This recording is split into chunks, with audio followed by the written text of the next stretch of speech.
ఈ మూడో పరీక్ష మాత్రం లవ్ ఇన్వెస్టిగేషన్లో చాలా ముఖ్యమైనది. ఇందులో కేవలం ఆకాష్, చంద్రలేఖ మాత్రమే పార్టిసిపేట్ చేస్తారు.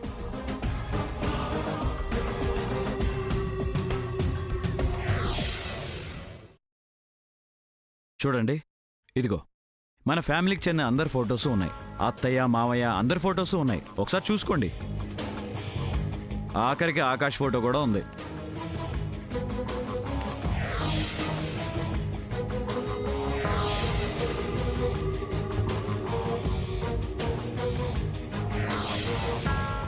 వీటన్నిటినీ ఇదిగో ఈ బాస్కెట్లో వేసి డార్క్లో పెట్టేసి వస్తాను.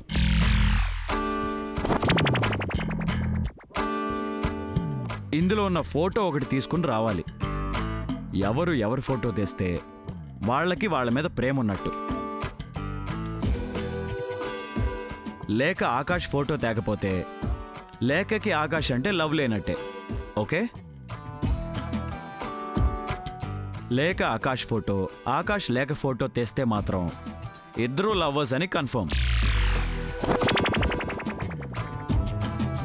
ఎందుకంటే ఆల్రెడీ 2 గెలిచారు, ఇది మూడోది. అవుట్ ఆఫ్ 4 3 అంటే మాక్సిమం కదా. అదేంటి ముందు ఏ ఒకటి ఓడిపోయినట్టే అన్నావు? అలా నానా? ఓకే సార్, చీకట్లో ఫోటోలు పరీక్ష ఏంటి సార్? చీకట్లో కూడా మనసు ప్రియురాలిని చూడగలదు, ప్రియుడిని చూడగలదు అని టెస్ట్ అయ్యా. సార్, ఈ పరీక్షలు, గేములు, మీ ఐడియాలు ఏదైనా బుక్లో ఉన్నాయా సార్? మహామేధావులు అనుభవాలతో రాసిన పుస్తకాలు చదివిన ప్రభావం అయ్యా ఇది. ఏం ప్రభావమో ఏమో, మీ ప్రభావం నా మీద చాలా భారం మోపుతుంది సార్. అదేంటి ప్రేమించటం తెలిసిన వాడివై అలా మాట్లాడతావే? నాకు దడదడగా ఉంది మేడం. అదేంటి ఆకాష్, జబ్ ప్యార్ కియాతో డర్నా కియా అనే పాట ఎప్పుడు వినలేదా? పాటలు బాగానే ఉంటాయి మేడం, ప్రాక్టికల్గా ఫాలో అయితేనే ప్రాబ్లం. ఇందులో ప్రాబ్లం ఏమీ లేదు. ప్రూవ్ అయితే చక్కగా ఇద్దరు అలా ప్రేమ గీతాలు పాడుకుంటూ తిరగొచ్చు. ప్రూఫ్ కాకముందు నువ్వు అలాంటి మాటలు మాట్లాడకు. అవును, నా చెల్లెలు ఆకాష్ని ప్రేమించలేదని చెప్తుంది కదా. 2 పరీక్షలు పాస్ అయ్యారు కదా.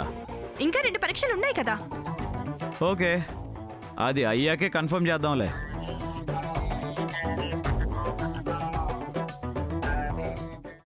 అమ్మా, అలాంటి వాళ్ళది నిజమైన ప్రేమ కాదు, అది వ్యామోహం. ఎగ్జాక్ట్లీ చిన్నత్త, నిజంగా ప్రేమించుకున్న వాళ్ళు అలా చేయరు. ఎంత మనసు విరిగిపోతే కన్న కూతుర్ని పట్టుకొని మా దృష్టిలో చచ్చిపోయా ఉంటుందా తల్లి? అది సరే అమ్మా, తన కూతురుతో తన మాట అనేటప్పుడు ఆమె మాటల్లో వ్యథ, కళ్ళల్లో బాధ గమనించావమ్మా? పెద్దబాబుకు బర్త్డే విషెస్ చెప్పు కూడా వెళ్ళాం కదా. ఊరికే ఎలా కాలిపోతుంది? మంట పెడితేనో పడితేనో తగలబడుతుంది.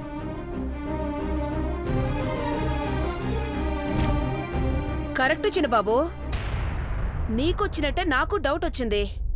పార్వతే షర్టును తగలబెట్టిందనుకుంటా.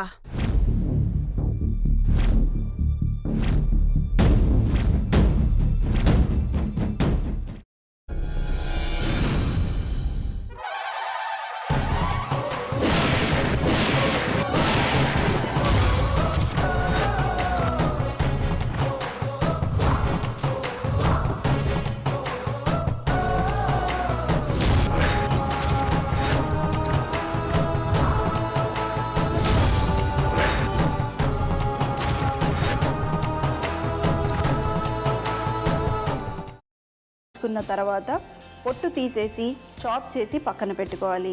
ఒక ప్యాన్లో కొద్దిగా నూనె వేడి చేసి అందులో ఆవాలు, మినప్పప్పు, శనగపప్పు, కరివేపాకు, సన్నగా తరిగి పెట్టుకున్న ఉల్లిపాయలు వేసుకుని 1 నిమిషం పాటు వేయించుకోవాలి. ఆ తర్వాత కాల్చి కట్ చేసి పెట్టుకున్న వంకాయని కూడా అందులో వేసుకుని బాగా మిక్స్ చేసి బౌల్లోకి ట్రాన్స్ఫర్ చేసుకుని అందులో తగినంత చిక్కటి పెరుగు లేదా పల్చటి పెరుగు వేసుకుని మిక్స్ చేసి అన్నంతో కానివ్వండి, చపాతీతో కానివ్వండి సర్వ్ చేసినా చాలా బాగుంటుంది.